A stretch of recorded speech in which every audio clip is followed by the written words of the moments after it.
Alors, rebonjour. À l'ordre, s'il vous plaît, ayant constaté le quorum, je déclare la séance de la Commission des Transports et de l'Environnement ouverte. La Commission est réunie afin de procéder à l'étude du volet Fonds et parcs des crédits budgétaires du portefeuille Environnement, lutte contre les changements climatiques, Fonds et parcs pour l'exercice financier 2025-2026.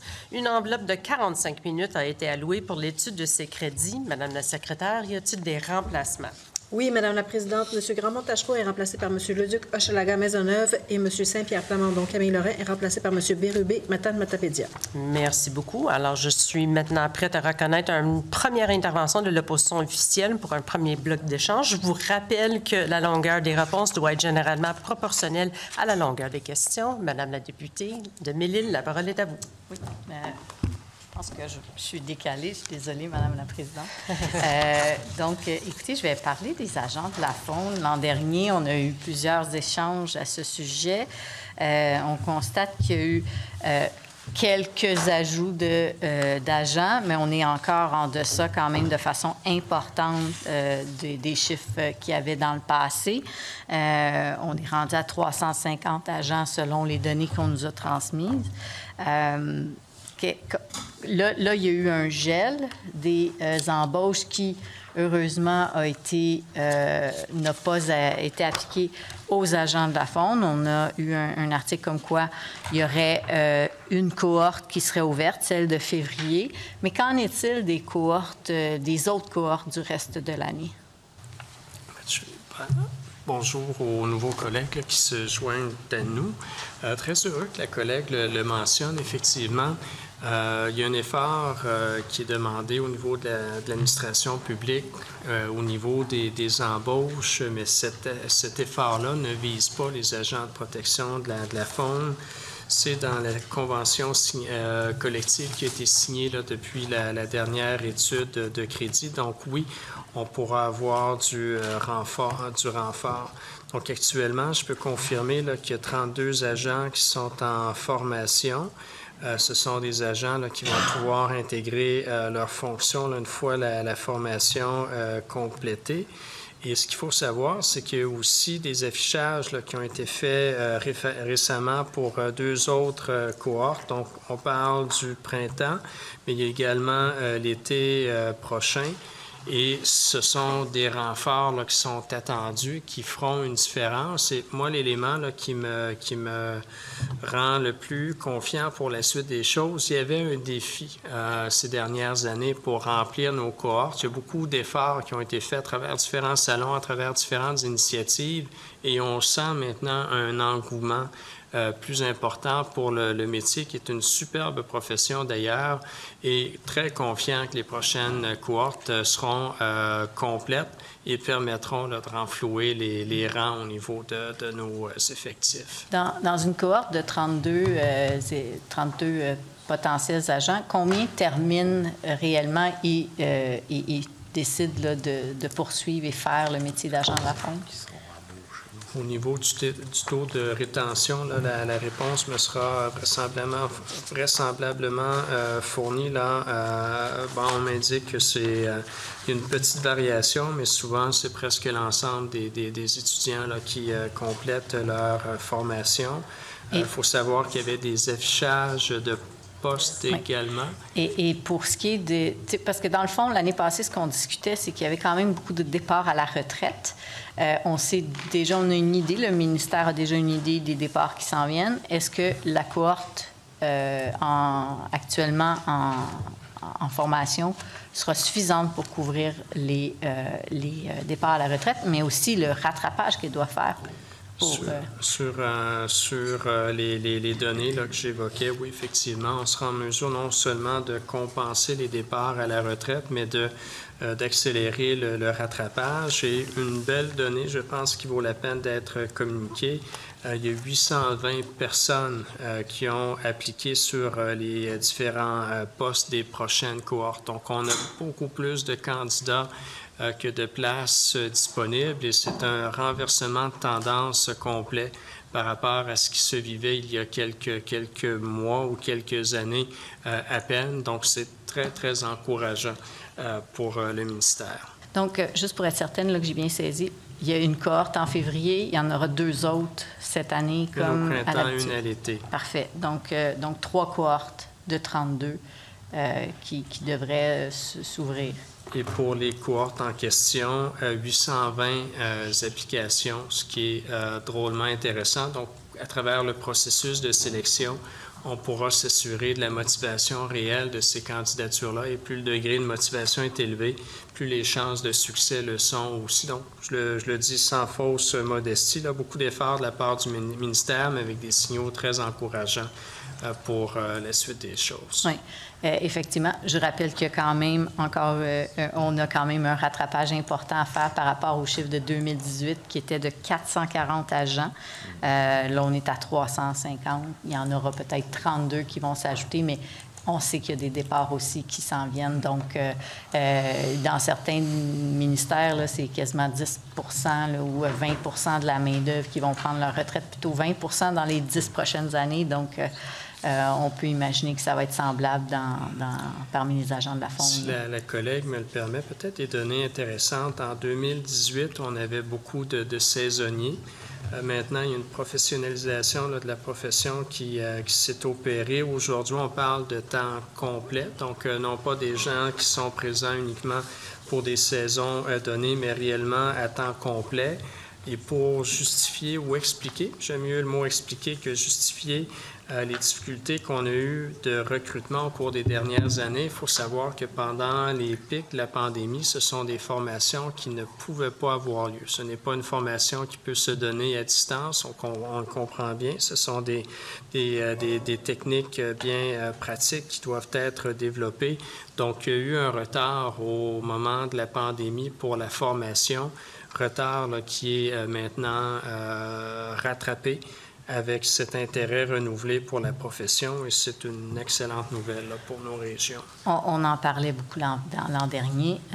Il y a par contre des aires protégées qui s'ajoutent, et on sait, là, les agents de la Fonds couvrent évidemment tout le territoire, mais c'est évident que dans les aires protégées, il doit y avoir une présence accrue. Donc, j'avais fait un exercice avec vous l'an dernier pour montrer que le territoire à couvrir par agent avait augmenté substantiellement. Donc, le chiffre de 2018 de 440 serait même pas suffisant là, par rapport au pourcentage d'aires protégées qui sont ajoutées au territoire, là.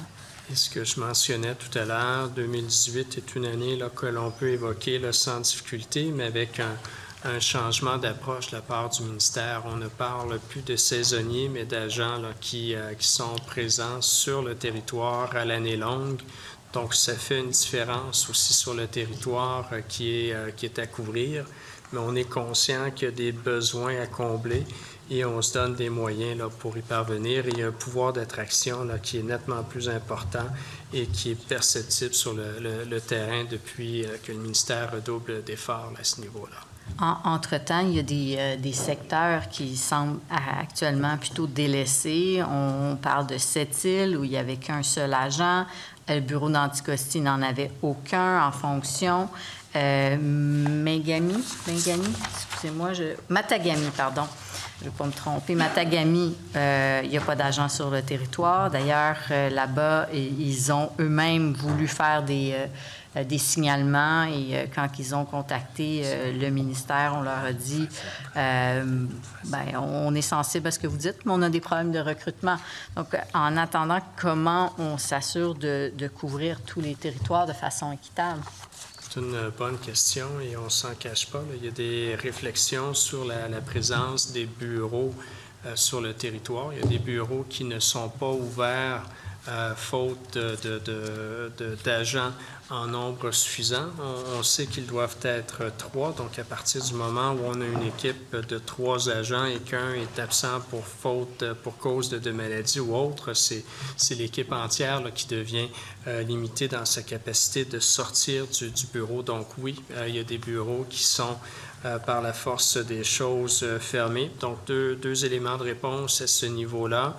C'est de favoriser, d'augmenter le recrutement naturellement, mais c'est aussi regrouper des effectifs pour être plus agile sur le terrain. À partir du moment où on a un bureau avec une concentration plus importante d'agents, possiblement une spécialisation différentes spécialisations présentes au sein de ces bureaux-là, on a des équipes qui sont beaucoup plus agiles, qui sont beaucoup plus fonctionnelles et qui peuvent occuper le territoire de façon beaucoup plus efficace. Tout à l'heure, on parlait du contrôle et des inspections là, au sein du ministère, à quel point les techniques se sont améliorées au fil des années, modernisées. C'est exactement la même chose avec la profession d'agent de protection de la faune, les techniques d'enquête, les techniques utilisées là, pour s'acquitter de leur mandat se sont aussi peaufinées. Donc, on n'a plus la définition classique du poste qui couvre un secteur bien précis. On est avec une agilité beaucoup plus grande. Merci, Monsieur le ministre. Merci, Madame la députée. Merci, Madame la présidente.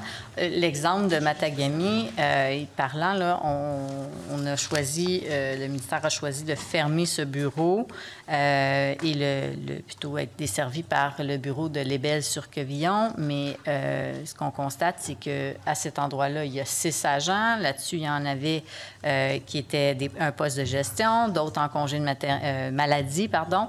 Et donc, finalement, là, c'est bien peu de gens pour couvrir un immense territoire.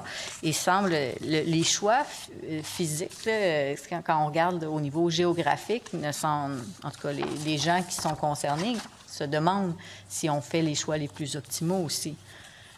Comme je le mentionnais, comme j'allais le dire dans ma réponse précédente, il y a une réflexion qui s'opère actuellement sur l'efficacité des différents postes en région. Ce n'est plus nécessaire d'en avoir systématiquement autant, mais il faut s'assurer que les postes qui sont ouverts le soient de façon à permettre à être plus agile au niveau des équipes. Ça veut dire plus d'agents dans un même poste avec une capacité de mobilisation plus grande, une collaboration entre les agents de différents postes également. Et ce que j'allais mentionner, c'est que la Sûreté du Québec, il y a quelques années, a fait un exercice semblable au niveau de ses postes.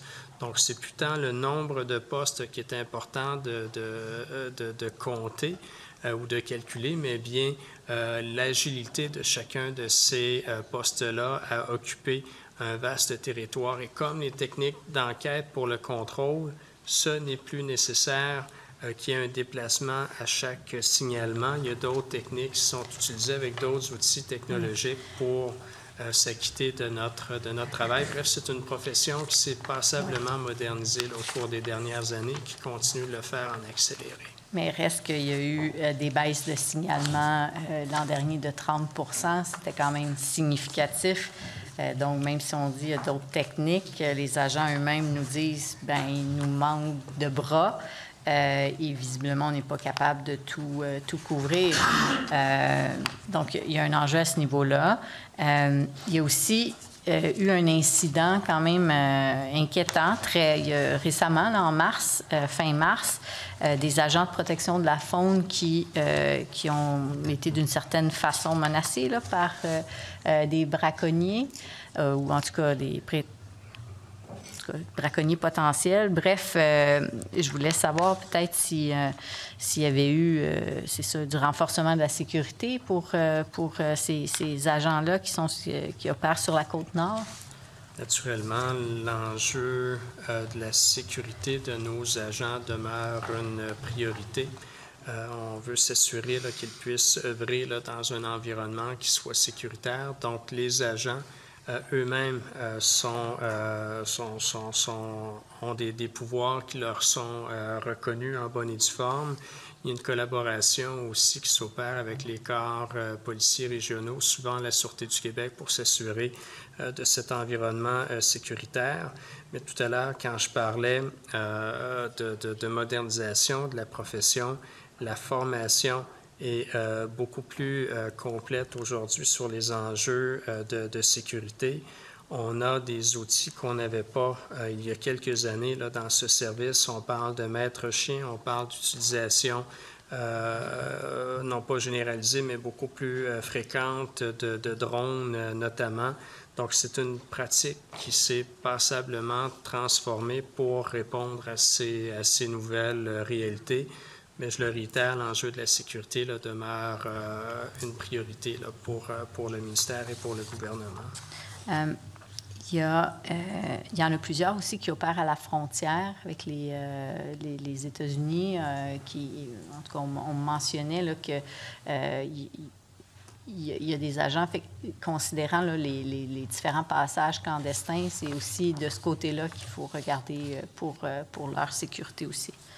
Alors, tout à fait. Et je le mentionnais, là, il y a une collaboration renforcée avec la Sûreté du Québec. Il y a une mutualisation aussi des effectifs au sein du ministère. Il faut savoir qu'on a rapatrié Faune et Parc il y a quelques années, ce qui permet une collaboration plus étroite entre les inspecteurs au contrôle et les agents de protection. Ce qui aurait sans doute été plus difficile il y a quelques années à peine, mais ce sont des éléments là, qui visent à assurer justement la sécurité là, de nos agents. Les caribous forestiers, la chasse est interdite depuis 2001, mais il y a une entente avec les chasseurs Inuits de Natashquan pour chasser 5 caribous forestiers par hiver à des fins de subsistance. De telles ententes n'existent pas avec d'autres communautés. Est-ce qu'il y en a actuellement qui se négocient? Il y a des ententes entre communautés, que ce soit entre les Cris et les Inuits notamment. On sait que la situation du caribou, davantage au nord du Québec, n'est pas la même que plus au sud. Donc, en territoire Cris, la chasse au caribou par les communautés Cris est permise. Étant donné qu'il y a un lien particulier, un lien de tradition, il y a un lien culturel au niveau du caribou et de sa chasse, il y a une très belle entente qui doit être d'ailleurs saluée et soulignée entre Cris et Inuits pour permettre aux Inuits justement de perpétuer cette chasse traditionnelle, transmettre cette connaissance-là aux plus jeunes générations. Et on parle par contre, là, juste parce que la collègue parlait du caribou forestier, on est réellement en présence du caribou migrateur, là, par contre, en territoire plus au nord du côté Cris. Mais oui, c'est une entente qui est digne de mention entre communautés.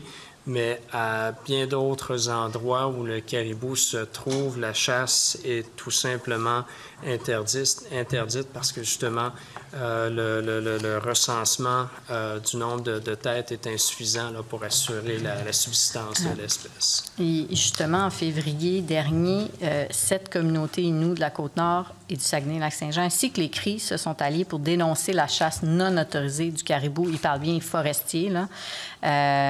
Et que ce qui se passe actuellement, ça compromet les efforts de conservation. Donc, compte tenu que le Québec a déjà signé une entente avec une communauté, est-ce que c'est une avenue qu'on pourrait envisager pour protéger le caribou forestier ou migrateur de la chasse illégale ou sans permis, ou du moins pour éviter que ça se fasse jusqu'à l'extinction? Mais le forestier, la chasse, elle est interdite. C'est là où la nuance est importante à la faveur du migrateur. Là. Donc, l'entente Inuit Cris est pour le caribou migrateur, donc davantage au nord. Et il n'y a pas de projet de permettre la chasse pour les autres, que ce soit le caribou forestier notamment, parce que la situation de l'espèce est trop précaire. Ceci dit, il y a malheureusement du braconnage. Ce braconnage-là, il est dénoncé par les communautés autochtones elles-mêmes, par le ministère aussi. Cependant, des délinquants, ils s'en retrouvent dans toutes les communautés. Donc, c'est intéressant de voir les communautés elles-mêmes se mobiliser pour s'assurer que ces gestes-là ne soient pas impunis, ne soient pas passés sous silence. Il y a une mobilisation au sein même des communautés à ce niveau-là. Est-ce que des agents de la faune pourraient provenir de ces communautés-là et agir sur, avoir un impact sur leur territoire pour sensibiliser, c'est ça, ceux qui ne respectent pas peut-être les règles? Au niveau de la protection de la faune, il y a des ententes avec certaines communautés. On a effectivement là, de ces agents de liaison, des agents communautaires là, issus de ces communautés, mais je le mentionne, là, dans le cas du braconnage de caribou, les premiers à s'offenser sont les Autochtones eux-mêmes. Ils sont très conscients de la précarité de l'espèce. Ils sont les premiers à dénoncer ce braconnage-là. Et c'est toujours difficile de déterminer qui est à l'origine de ce braconnage, mais on peut s'assurer de leur collaboration. Il y a des rencontres avec notamment les communautés concernées. Les conseils de bande sont aussi mobilisés. Donc, c'est une situation là, qui est dénoncée par plusieurs communautés. Il n'y a pas que le caribou, semble-t-il que l'orignal également, et dans certaines régions, a une situation là, préoccupante. Là. On nous parle notamment dans la ZEC de la Mauricie, où on demande que la chasse sans bois ne soit plus permise, c'est-à-dire que finalement qu'on ne chasse pas les femelles et les veaux. Est-ce que c'est une avenue envisagée par le ministère? Pour des espèces qui font l'objet de chasse, de prélèvement, dit autrement, il y a des plans de gestion qui sont publiés de façon périodique. Et ces plans de gestion-là sont déterminés selon les recensements qui sont faits sur les territoires donnés. Donc, ce n'est pas la même réalité d'une région à l'autre. Merci beaucoup. Dans certains Désolé, cas. Monsieur le ministre, nous allons poursuivre avec la deuxième opposition et je cède la parole au député de Hochelaga-Maisonneuve. Merci, Madame la Présidente. C'est un bloc beaucoup plus court parce que nous terminons notre belle journée d'échange. Monsieur le ministre, nous allons la terminer sur un thème que nous avons déjà abordé, à savoir les aires protégées. Parce qu'il y a un bout qu'on n'a pas eu le temps d'aborder puis que je trouve assez essentiel. On parle souvent des inégalités nord-sud sur la planète. On a aussi des inégalités nord-sud à l'intérieur du Québec. Et ce que la commissaire au développement durable soulignait dans son rapport, c'est que l'essentiel des nouveaux kilomètres carrés protégés sont au nord du Québec et non au sud. Le chiffre est assez éloquent, là. En 2023 et 2024, le nord et le sud du Québec ont vu une croissance respective de 1556 km² et 119 km² dans la protection du territoire. Y a-t-il pas un déséquilibre sur lequel vous devriez travailler de manière prioritaire? Ce que je mentionnais précédemment, en 2019-2020, il y avait un rattrapage important à faire, étant donné que dans les années précédentes, il n'y avait pas eu de véritable avancée à ce niveau-là. Ceci dit, il ne faut pas dénigrer, et j'insiste beaucoup là-dessus, sur les territoires qui ont été protégés. Lorsqu'on parle de plus grandes étendues, c'est souvent au nord, effectivement, mais c'est des revendications historiques de différentes communautés autochtones, les Cris notamment, qui étaient les premières soucieuses à vouloir protéger de leur territoire traditionnel. Donc, ce n'est pas parce que c'est plus au nord que c'est de moins grande valeur, encore moins pour les communautés concernées. Et lorsque l'on nous reproche d'avoir protégé ces territoires-là, j'invite tout le temps les gens à la prudence, parce que cette critique-là peut être perçue comme étant une forme de mépris pour les territoires qui sont chers aux communautés concernées. Ceci dit, il faut établir un équilibre avec les territoires à protéger davantage au sud. C'est la raison pour laquelle il y a eu cet appel à projet pour lequel on a reçu énormément de belles propositions, des territoires qui sont davantage au sud. Cependant, ce que je mentionnais ce matin, je peux le réitérer. Pour garantir le succès de cette opération-là, il faut qu'il y ait une communauté, pas une communauté, mais une acceptabilité locale. C'est très, très difficile d'imposer une aire protégée à un milieu Merci, qui n'a... Monsieur le ministre. Monsieur le député. Parce qu'on parle quand même d'une proportion de 13 fois moins, puis c'est important des territoires protégés partout. Hein? Faites-moi pas dire qu'on n'en veut pas dans le nord. On est en train de dire qu'il y a un déséquilibre ici, puis c'est sûr que les territoires au sud sont des endroits où il y a des espèces protégées peut-être plus en danger, des territoires habités, les zones humides. Donc, est-ce que vous avez l'ambition quand même là, de travailler plus à rééquilibrer ça dans le futur? C'est ce que je mentionnais. L'appel à projet va permettre la réalisation de projets davantage dans le sud. Et la façon dont on a procédé, c'est qu'on exigeait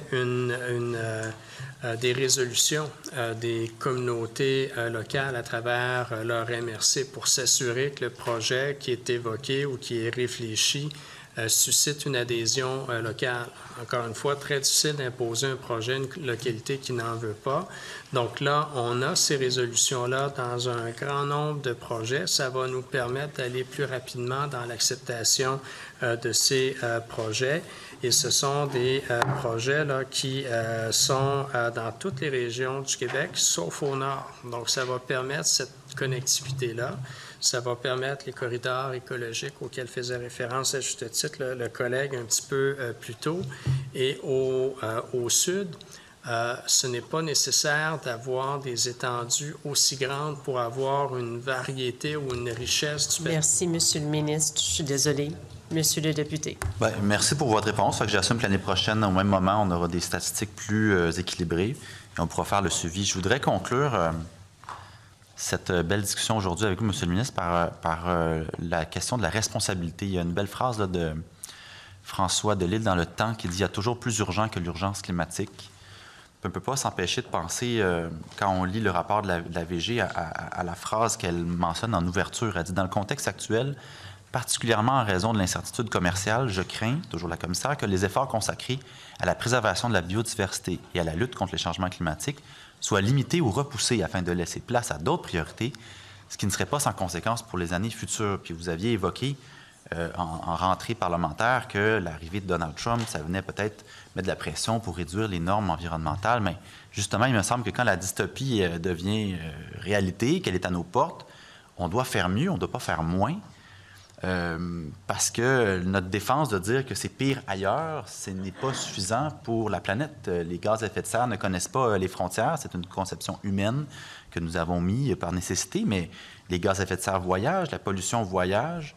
Puis j'ai pas l'impression qu'on a envie de, comme société, collaborer, je dirais, avec le déni, l'autre bord de la frontière, le déni de la science, où on renvoie des scientifiques et des professeurs d'université qui veulent venir quasiment se trouver refuge ici au Québec et ailleurs. Donc, j'ai la crainte d'un relâchement, d'un affaiblissement inéluctable, inexorable de l'action climatique. J'ai pas l'envie qu'on devienne au Québec l'ombre passive de nos propres ambitions environnementales. Je sais qu'on est digne de mieux, qu'on est capable de mieux. Je sais qu'on peut faire mieux. Je sais qu'on doit faire mieux. Fait que dans le fond, ma question est très simple pour vous, puis le temps qui vous restera, ça vous appartient. Avez-vous soif de mieux, Monsieur le ministre? Je peux rassurer aisément le collègue avec des données très probantes. Le PMO qu'on va présenter dans les prochaines semaines, 10,2 milliards de dollars. Il n'y a jamais eu autant d'investissements au niveau de la lutte au changement climatique et à son adaptation. Le plan nature, on parle de centaines de millions. Au niveau du plan d'action sur les questions de l'eau, on parle aussi de centaines de millions. Donc, le Québec est un leader nord-américain, sinon mondial, sur ces questions-là, et il entend le demeurer. Ce que j'ai eu l'occasion de mentionner, c'est qu'on ne peut pas faire fi de la conjoncture géopolitique qui nous affecte. C'est très, très difficile de resserrer des exigences et de contraindre des exigences à des entreprises qui sont déjà mises à mal par l'incertitude qui prévaut. Donc, le Québec est un leader, le Québec veut le demeurer, mais le Québec ne changera pas à lui seul la lutte au changement climatique. Donc, c'est là où il faut prendre acte aussi des contraintes qui nous sont imposées par la géopolitique. Mais en termes de moyens, on n'aura jamais eu autant de moyens que nous en avons actuellement pour faire une différence. Il reste 34 secondes. Merci à l'équipe qui vous accompagne aujourd'hui. Très Merci de le souligner. Merci beaucoup. Nous allons poursuivre avec le député de Matane-Matapédia. La parole est à vous. Merci, Madame la Présidente. On va parler de chasse. Après tout, je suis le député de Matane-Matapédia et c'est quelque chose que je connais bien. Et j'espère que c'est le même cas pour vous aussi. En décembre dernier, le bureau d'enquête du Journal de Montréal dévoilait un réseau de braconneurs Mohawks sur la réserve faunique de Matane. Ça a fait grand bruit. C'est une situation qui nous était connue. On a des témoignages de premier plan. Il y a une grande inquiétude. Il en va de ce sport, ce loisir qui est très apprécié par la population. On parle ici de chasse qui se fait de nuit, avec un camion, avec des phares qui vont venir aveugler. On parle d'orignaux qui sont dépecés sur place, où les viscères sont laissés. On parle de camions réfrigérés qui suivent les camions. On parle de viande qui est envoyée dans une boucherie, dans un territoire Mohawk près de Montréal et qui est vendue à prix d'or. Alors, on se dit, une fois qu'on le connaît, est-ce qu'on peut mettre fin à ça? Bien, or, il se trouve que vos agents de la faune, ceux qui protègent la ressource nous indiquent qu'ils peuvent seulement procéder aux vérifications par l'identification. Et j'ai un témoignage du président des agents de la faune qui dit que tout ce qu'ils peuvent faire, ils ne peuvent pas intervenir sous ordre du gouvernement. Il y a une consigne très claire. Pouvez-vous nous indiquer quel est cet ordre du gouvernement et est-ce qu'une consigne existe leur disant, si vous identifiez quelqu'un qui est membre d'une Première Nation, arrêtez-la? En fait, c'est faux, d'une part. Il y a des techniques d'enquête. D'ailleurs, je ne révélerai pas le détail sur les enquêtes qui sont en cours. En même temps, je vais rappeler ce que j'ai mentionné il y a quelques minutes à peine. Il y a un enjeu de sécurité important et pour nous, la sécurité de nos agents demeure une condition sine qua non. Donc oui, il y a des enjeux réels de sécurité, mais en même temps, je rassure le collègue, il n'y a pas de passe-droit, il n'y a pas de droit acquis. Les pratiques qui ont été évoquées par le collègue demeurent des pratiques hautement illégales. Peu importe qui les met en scène, ce sont des pratiques qui sont tout simplement illégales. Mais je rassure le collègue, il y a des enquêtes qui sont en cours avec des défis de sécurité, avec des défis aussi propres au territoire, mais ce n'est pas un dossier là, qui est laissé lettre morte là, du côté du ministère. Les versions diffèrent. La version de Martin Perrault va dans l'autre sens. On nous indique qu'on ne peut pas intervenir, que c'est un dossier qui est délicat. Même le collègue responsable des affaires autochtones a dit dans une publication qu'il ne pouvait pas intervenir parce qu'il s'agissait de braconniers autochtones. Je vous soumets bien humblement que ce n'est pas de la chasse ancestrale. Ce n'est pas un droit ancestral de faire tout ce que j'ai évoqué tout à l'heure sur le territoire de la réserve faunique de Matane et que ce territoire-là n'est pas un territoire non cédé de la Nation Mohawk. Donc, si c'est des braconniers et si on a la preuve, qu'on les arrête, qu'on les traduise en justice, et j'aimerais que vous puissiez m'indiquer, par l'entremise de la présidente, combien d'arrestations ont été faites de braconniers membres des Premières Nations au cours des 2 dernières années. Je le mentionnais, ce ne sont pas des pratiques ancestrales, ce sont des pratiques qui sont illégales, peu importe qui les pratiques, ces activités-là. J'ai mentionné aussi des enquêtes, une collaboration avec notre collègue responsable des dossiers autochtones, une collaboration avec la Sûreté du Québec également. Pour plein de raisons, je ne donnerai pas de détails sur les enquêtes en cours, mais je rassure le collègue, il y a des amendes qui sont données et je suis obligé de me porter en faux par rapport à la version qui est donnée par le président du syndicat. Ça serait embêtant que j'aille la consigne avec moi puis que je la brandisse, mais on n'a pas fini. Dans ma région, Bas-Saint-Laurent, la zone 2, vous savez, j'ai interpellé le ministre là-dessus. À peu près tous les intervenants sont unanimes, y compris les commerçants qui vendent du matériel. C'est une année pivot. Si on n'intervient pas sur la chasse sélective, on va payer un prix très cher. Or, il se trouve qu'on a mis la main sur les directives de votre propre direction de la faune du Bas-Saint-Laurent qui indique exactement ce que je dis. Que si on n'intervient pas cette année, on se met en péril pour l'avenir. Alors, on a déjà discuté ensemble, le ministre et moi. Je comprenais qu'il avait des données. J'ai maintenant les données qu'il a. Alors, si ce n'est pas sur la base de la science qu'il a pris sa décision, où réside son intérêt, comme gouvernement, à laisser aller les choses cette année dans le domaine faunique? En fait, c'est sur la base proprement de la science. Le recensement nous parle dans la zone 2 de 11 orignaux aux 10 km². C'est l'unité de mesure qui est retenue au ministère. Dans les autres zones, on est davantage, et là où la chasse se pratique, entre 2 et 4 orignaux aux 10 km². Donc, la zone 2 est la zone où il y a parmi les plus populeuses en matière d'orignaux. Donc, la directive qui a été autorisée de ne pas imposer une année restrictive, c'est compte tenu de données probantes. On a beaucoup plus d'orignaux dans la zone 2 que dans plusieurs autres régions où la chasse se pratique. Et c'est la raison pour laquelle, de façon très, très objective, cette décision a été prise. Madame la Présidente, l'ensemble des EC, des bénévoles, des commerçants, des scientifiques, de tous ceux qui connaissent ça, là, unanimement au Bas-Saint-Laurent, nous indiquent qu'il faut pour une année seulement pas aller de l'avant, puis il n'est pas trop tard. J'invite le ministre à changer sa décision. C'est vraiment très particulier parce que je vais avoir pour la première fois en 18 ans de vie politique à déposer à un ministre les propres données de son ministère que j'ai en ma possession, que je vais rendre disponibles au secrétariat. Le ministre me parle de chiffres. S'il veut les déposer, je les ajoute à ma compréhension. Mais les tableaux que j'ai ici, c'est les tableaux de sa direction régionale du Bas-Saint-Laurent qui vont dans le sens de mes affirmations. Nous sommes, en fait, on peut faire dire bien des choses aux C'est chiffres, votre document. mais en même temps, ils sont têtus. La zone 2 est parmi la zone la plus populeuse en orignaux au Québec, là où la chasse se pratique. Je le mentionnais, là où la chasse se pratique, en moyenne, dans d'autres régions, nous sommes à entre 2 et 4 orignaux aux 10 km². Dans la zone 2, on est à 11 orignaux au kilomètre carré. Donc, la population justifie cette réglementation qui est en place. Et le premier critère du ministère, c'est de s'assurer de la survie et de la santé de l'espèce. Et là, on a les données nécessaires pour permettre la chasse. Oui. À mes compatriotes du Bas-Saint-Laurent, qui sont tous unanimes dans les EC, dans le système phonique, les analystes et scientifiques, ils sont tous du même côté. Il y a une exception, c'est le ministre. Alors, le ministre se sent en bonne compagnie dans ce dossier-là. Madame la Présidente, question de règlement. Je l'invite à venir présenter son plan. Question de règlement, Madame la Présidente. Oui, collègue, s'il vous plaît, décorum.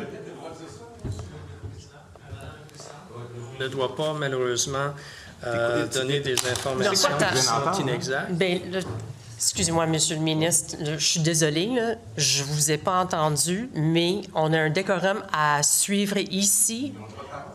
Non, ils n'ont pas de droit de parole. C'est vous qui avez la parole. Je vous cède la parole et vous disposez de 17 secondes, s'il vous plaît. Non, Monsieur le ministre, c'était Monsieur le député qui avait la parole. C'est important. On ne peut pas insinuer des informations qui sont inexactes et les tableaux auxquels réfère le collègue ne sont plus valables. Je l'invite à Monsieur le consulter ministre, c'est la vrai. mise à... Il faut prendre la parole.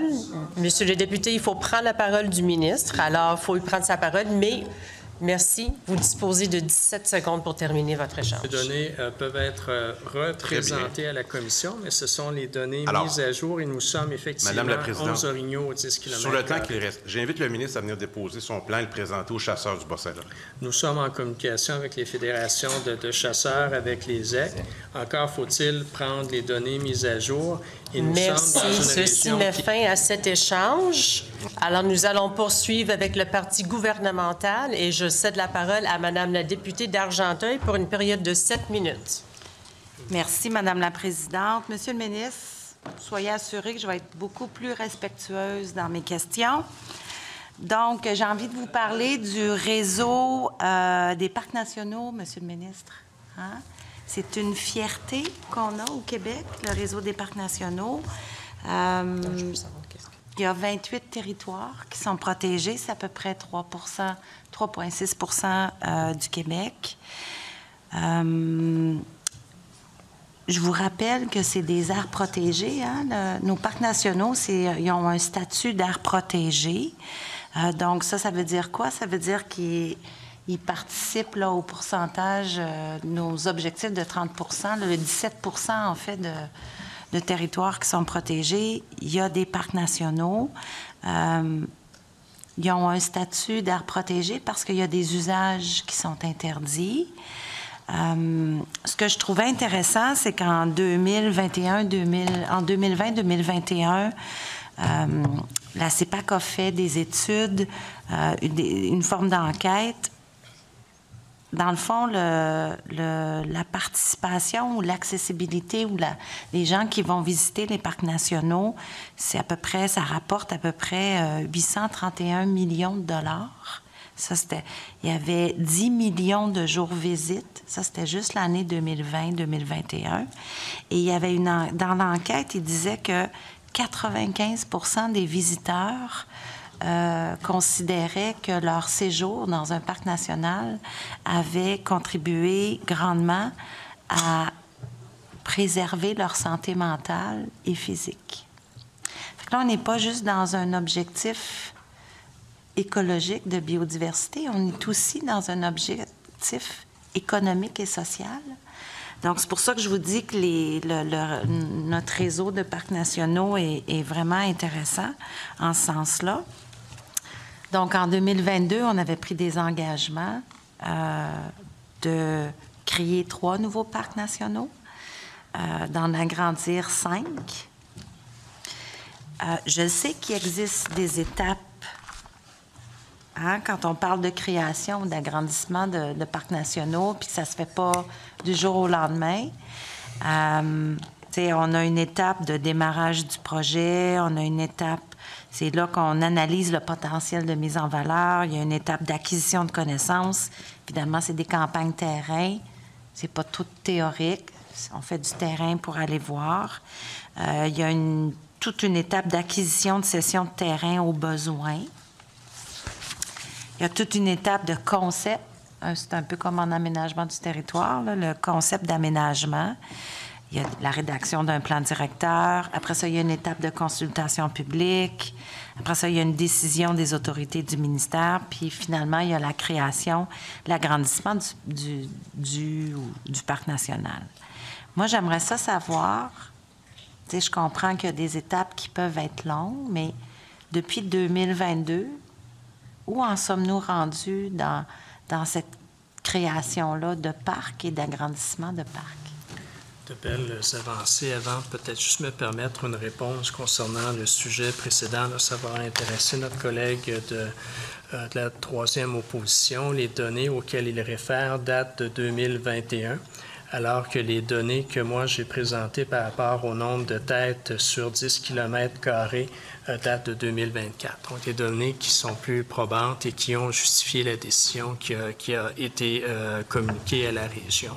Sinon, pour les parcs nationaux, belles avancées et l'attachement des Québécois à l'égard de ces parcs-là a cru pendant la pandémie. Tout le volet accès à la nature ou le sentiment d'importance lié à l'accès à la nature s'est passablement développé et ça rendait encore plus intéressant les engagements qu'on avait pris à ce niveau-là. On a pris des engagements précis au niveau de la création de 3 parcs. La collègue le mentionnait. Ce ne sont pas des efforts théoriques parce qu'on a déjà procédé à des signatures d'entente d'exploitation pour celui de Nébichy. Superbe initiative avec nos partenaires autochtones du secteur qui vont devenir opérateurs de ce parc national qui est d'une beauté inouïe. J'ai eu le plaisir de me rendre sur le territoire. Donc, c'est chose faite, c'est créé. L'entente d'exploitation donc qui a été signée le 12 février dernier. Il y a également une entente qui a été signée pour la construction notamment du bâtiment d'accueil plus récemment en mars dernier. Donc, un de ces 3 nouveaux parcs-là a pris vie. Pour les 2 autres côtes de Charlevoix, ça avance bien aussi. On parle de la création possible en 2027-28. Ça peut sembler long, mais la collègue l'a bien mentionné. Il y a plusieurs étapes préalables à travers notamment des consultations publiques. Mais on a un échéancier précis. Dune de Tadoussac, petit parc national. On parle à peine de 6,5 km², mais dans un environnement complètement magnifique, stratégique. Et là, on parle d'une année plutôt vraisemblablement 26-27, mais là aussi, les différentes étapes avancent bien. Des engagements précis au niveau de l'agrandissement de parcs existants, et là aussi, ça va bien.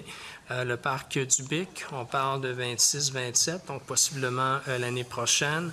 Le parc des îles de Boucherville, qui a été passablement médiatisé, mais en milieu plus près là, des zones urbaines, donc qui a son importance véritable, aussi 26-27. Monsieur le ministre, je suis désolée de vous interrompre. Le temps alloué à l'étude du volet Fonds et Parcs des crédits budgétaires du portefeuille Environnement, lutte contre les changements climatiques, Fonds et Parcs étant presque écoulé, nous allons maintenant procéder à la mise aux voix des crédits. Le programme 1 intitulé « Protection de l'environnement et de la faune » est-il adopté? Adopté sur division. Finalement, l'ensemble des crédits budgétaires du portefeuille Environnement, lutte contre les changements climatiques, faune et parcs pour l'exercice financier 2025-2026 est-il adopté? Adopté sur division. Oui, Monsieur le député de Matane-Matapédia. Quand le vote sera terminé, je veux expliquer ce que j'ai déposé.